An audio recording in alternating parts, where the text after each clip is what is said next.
ছাত্ৰ ছাত্ৰী আৰু বন্ধুসকল, আজি আমি অসমীয়াৰ ফকৰা যোজনা, অসমীয়া জনপ্ৰিয় ফকৰা যোজনা তাৰ ওপৰত কেইটামান ফকৰা যোজনা আলোচনা কৰিম আৰু তাৰ ব্যাখ্যাও আগবঢ়াম।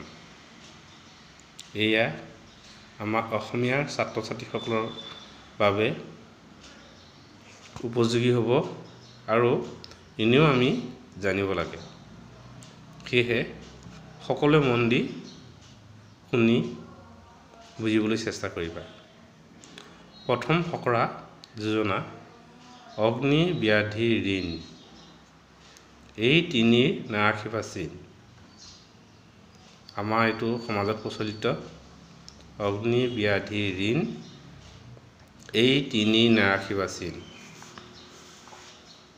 ইয়াৰ ব্যাখ্যাটো এনেকুৱা হ'ব, জুই নুমুৱাওঁতে সদায় সাৱধান হ'ব লাগে, যাতে কিবা প্ৰকাৰে সি পুনৰ জ্বলি উঠিব নোৱাৰে।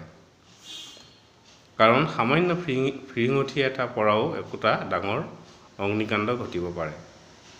সেইদৰে বেমাৰৰ চিকিৎসা এনেকৈ কৰিব লাগে যাতে সি পুনৰ উগদি উঠাৰ সম্ভাৱনা নাথাকে। ঋণৰ ক্ষেত্ৰতো একেধৰণৰে কথা প্ৰযোজ্য হয়। ঋণগ্ৰস্ত লোকৰ কেতিয়াও দুশ্চিন্তা নুগুচে, কাৰণ ঋণ সময়তে পৰিশোধ কৰিব নোৱাৰাৰ ফলত সুদ সদায় বাঢ়ি গৈ থাকে। গতিকে নিজৰ নিৰাপত্তাৰ বাবে জ্ঞানী লোকে এই তিনিওটাক নিৰ্মূল কৰিব লাগে বুলি কয়। তোমালোকে শুনিবা, মন দি শুনিবা আৰু বুজিবলৈ চেষ্টা কৰিবা। দ্বিতীয় ফকৰা যোজনাটো হ'ল, অচিন কাঠৰ থোৰাও নলগাবা। এইটো আমাৰ পৰীক্ষাত প্ৰায়ে আহে, অচিন কাঠৰ থোৰাও নলগাবা। ধান চাউল বা চিৰা আদি খুন্দিবলৈ টান ঢেঁকীত থোৰা লগাওঁতে যিকোনো অচিন চিনা-জনা নথকা কাঠৰ থোৰা সলনি চাই চিতি জানি বুজি ভাল কাঠৰ থোৰাহে লগাব লাগে। কাৰণ ঢেঁকীত দি থকা অৱস্থাত ঢেঁকীৰ থোৰাটো ভাগি পৰিলে গুৰুতৰ অঘটন ঘটাৰ আশা থাকে বা আকাংক্ষা থাকে।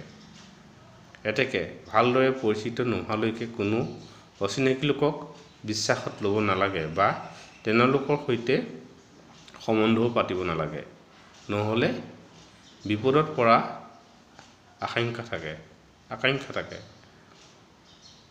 তাৰপিছত নেক্সট ফকৰা যোজনা আৰু 3 নম্বৰ ফকৰা যোজনা, অটো নাহিলেও খাই ততো পাবলৈ নাই। তাৰ ব্যাখ্যাটো এনেকুৱা হ'ব, ক'ৰবালৈ ওলাই যাওঁতে সদায় এমুঠি খাই যাব লাগে। যিদিনা খাই যোৱা নহয় সেইদিনা মিতিৰৰ ঘৰলৈ গ'লেও এমুঠি খাবলৈ নাপায়। সেয়েহে ক'ৰবালৈ ওলাই যাওঁতে পৰত খাম বুলি আশা কৰিব নালাগে। কেতিয়াবা এঠাইত খোৱাৰ সুযোগ পায়ো নেখায় আন ঠাইত খোৱাৰ আশাৰে গৈ তাতো খাবলৈ নেপায়গৈ। ফলত আগৰ ঠাইত নাখাই অহাৰ বাবে খেদ কৰিব লগা হয়। অৰ্থাৎ এবাৰ হাতলৈ অহাৰ সুযোগ এৰি দি পুনৰাই তেনে সুযোগ আশা কৰাটো ভুল। 3টা আমি ফকৰা যোজনা আলোচনা কৰিলোঁ। তাৰ পিছৰটো আমি কওঁ, অতি দৰ্পে হতলংকা। অতি দৰ্পে হতলংকা। লংকাৰ ৰজা ৰাৱণ মহাপৰাক্ৰমী হোৱাৰ লগতে অতি অহংকাৰীও আছিল। ৰাৱণৰ অতিপাত অহংকাৰৰ পৰিণতিতে সোণৰ লংকা জ্বলি পুৰি ছাৰখাৰ হৈছিল। গতিকে সদায় দম্ভ অহংকাৰ ফল যে নেতিবাচক বা ধ্বংসমুখী হয় তাৰে ফকৰাটিত বুজোৱা হৈছে। গতিকে অতি দৰ্পে হতলংকা। তাৰপিছত অতিভক্তি চোৰৰ লক্ষণ। আমাৰ নেক্সট ফকৰা যোজনাটো হ'ল অতিভক্তি চোৰৰ লক্ষণ। প্ৰতিটো কাৰ্যৰে একোটা সীমা থকাৰ দৰে আনক ভক্তি কৰাৰো এটা সীমা থাকে। সাধাৰণ ভক্তিভাৱাপন্ন লোক সকলোৱে আদৰৰ, কিন্তু স্বাভাৱিকতকৈ বেছি ভক্তিভাৱ দেখুওৱা মানুহ পেটত কুবুদ্ধি থকাৰ অৱকাশ থাকে। স্বাৰ্থসিদ্ধিৰ বাবে বা আনক ছলনা কৰিব নিমিত্তে এনে লোকে আনক তুষ্ট কৰিবলৈ নিজকে অতি ভক্তি পৰায়ণ বা বিশ্বাসভাজন যেন দেখুৱাবলৈ চেষ্টা কৰে। কিন্তু চেক বুজি চুৰ আদি কৰিও অসৎ কাৰ্য কৰি অনিষ্ট কৰিবলৈ অকণো কুণ্ঠাবোধ নকৰে। চোৰে চোৰৰ প্ৰবৃত্তি লুকুৱাৰ বাবে অতি বিনম্ৰ আচৰণ প্ৰকাশ কৰে আৰু অতিমাত্ৰা ভক্তি দেখুওৱা মানুহৰ প্ৰতি সদায় সন্দেহৰ থল থাকি যায়। সেয়েহে কোৱা হয় অতিভক্তি চোৰৰ লক্ষণ। নেক্সট আমাৰ ফকৰা যোজনাটো, অতিৰ লগত যতি মৰে উলুৰ লগত বগৰী পুৰে। এনেই আমি সাধাৰণতে উলুৰ লগত বগৰী পুৰে বুলি কওঁ। এতিয়া তাৰ সম্পূৰ্ণ ফকৰা যোজনাটো হ'ল অতিৰ লগত যতি মৰে উলুৰ লগত বগৰী পুৰে। খেতিৰ মাটি মুকলি কৰা সময়ত উলুৱনিত লগোৱা জুয়ে উলুৰ লগতে গজা বগৰী গছকো পুৰি নাশ কৰে। অৰ্থাৎ সংগ দোষৰ বাবে দোষীজনৰ লগতে নিৰ্দোষীজনেও শাস্তি ভোগ কৰিবলগীয়া হয়। গতিকে কোৱা হয় অতিৰ লগত যতি মৰে উলুৰ লগত বগৰী পুৰে। তাৰ পাছত অভ্যাসেই নৰ কৰ্ণপথে কৰে শৰ। আকৌ এবাৰ কৈছোঁ, অভ্যাসেই নৰ কৰ্ণপথে কৰে শৰ। ধনু শৰ কাণৰ বিন্ধাৰ তুলনাত যথেষ্ট ডাঙৰ। গতিকে কাণৰ কেৰু বিন্ধাই দি ধনুৰ শৰ সৰকাই পঠিওৱাটো সহজসাধ্য নহয়। কিন্তু অভ্যাস কৰি থাকিলে তেনে কঠিন কামো সহজসাধ্য কৰিব পাৰি ফকৰাটিত কোৱা হৈছে। এতেকে অভ্যাস হ'লে টান কামো উজু হৈ পৰে। গতিকে অভ্যাসেই নৰ কৰ্ণপথে কৰে শৰ। এইটো আমাৰ ঘঁহোতে ঘঁহোতে শিলুক হৈ যায়, তাৰ লগত প্ৰায় একেই। তাৰপিছত নেক্সট ফকৰাটো অল্পবিদ্যা ভয়ংকৰী। এইটো আমাৰ প্ৰায় সমাজত প্ৰচলিত। অল্পবিদ্যা ভয়ংকৰী। যিকোনো বিষয়ত অলপীয়াকৈ শিকা বিদ্যাই বিষয়টোৰ ওপৰত সাম্যক জ্ঞান নিদিয়ে, বৰং বিষয়টো সম্পৰ্কত সম্পূৰ্ণ আৰু ভ্ৰান্ত ধাৰণা জন্ম দিয়াহে সম্ভাৱনা থাকে।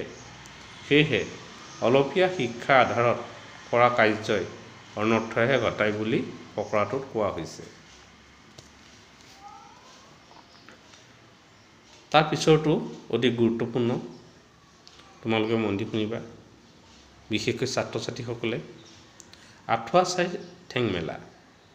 এইটো ইংলিছত কোৱা হয় cut your coat according to your cloth. আঁঠুৱা চাই ঠেং মেলা। মহে কামোৰাৰ পৰা ৰক্ষা পাবলৈ আঁঠুৱা ব্যৱহাৰ কৰা হয়। আঁঠুৱা তৰি শুওঁতে আঁঠুৱাখন বেৰ কিমান তললৈ লক্ষ্য কৰিহে ভৰি মেলিব লাগে, যাতে আঁঠুৱাৰ পৰা মহে কামুৰিবলৈ ঢুকি নাপায়। আঁঠুৱাখন যদি চুটি হয় তেতিয়া আঁঠুৱাখন দাং খাই মহ সোমাই কামুৰিব। তদুপৰি ভৰি লাগি আঁঠুৱাখন ফাটিবও পাৰে। ফকৰাটিয়ে ইয়াকে বুজাইছে যে আই চাই ব্যয় কৰিব লাগে আৰু নিজৰ যিমান সামৰ্থ্য সেইমতে কাম কৰিব লাগে। নহ'লে আইতকৈ ব্যয় বেছি হ'লে ধাৰত পোত যোৱাৰ আশা থাকে আৰু বিপদত পৰাও সম্ভাৱনা থাকে।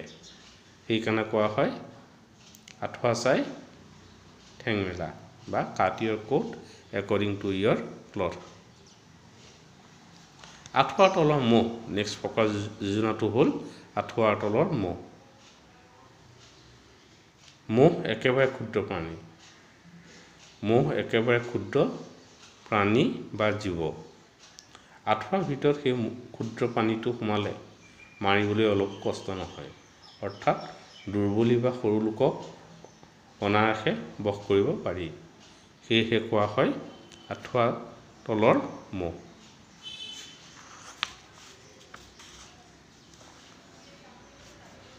তাৰ পিছৰ ফকৰাটি হ'ল আইৰো বাত্ৰা গংগাৰো যাত্ৰা। ইও এটা আমাৰ দৰকাৰী ফকৰা যোজনা। আমি প্ৰায়ে কওঁ আইৰো বাৰ্তা গংগাৰো যাত্ৰা। গংগা স্নানৰ বাবে যোৱাটো যিদৰে পুণ্য কাম, ঠিক সেইদৰে মাকৰ ঘৰলৈ জীয়েক যোৱাটো এটা আনন্দৰ কথা। গংগাৰ সমীপতে মাকৰ ঘৰ হ'লে আৰু ভাল। যেতিয়া গংগা স্নানৰ উদ্দেশ্যে যাওঁতে মাকৰো খা খবৰ লৈ আহিব পাৰে। অৰ্থাৎ একেটা সুযোগতে দুটা উদ্দেশ্য সিদ্ধি হোৱা কথাটোকে ফকৰাটিত বুজোৱা হৈছে, বা এক গুলিত দুই চিকাৰ, একে অৰ্থ বুজাব। ছাত্ৰ ছাত্ৰীসকল, বন্ধুসকল, আজি আমি কিছু আমাৰ সমাজত প্ৰচলিত ফকৰা যোজনাৰ বিষয়ে আলোচনা কৰিলোঁ। মন দি শুনিবা, তোমালোকৰ কিছু হ'লেও কামত আহিব আৰু লাভান্বিত হ'ব। ছাত্ৰ ছাত্ৰী আৰু বন্ধুসকল, তোমালোকে এই ভিডিঅ'টো চোৱা আৰু শুনাৰ পিছত লাইক আৰু ছাবস্ক্ৰাইব কৰিবলৈ নাপাহৰিবা, কিয়নো লাইক আৰু ছাবস্ক্ৰাইব কৰিলে মোৰ পিছৰ ভিডিঅ'সমূহ তোমালোকে পাই থাকিবা। ধন্যবাদ।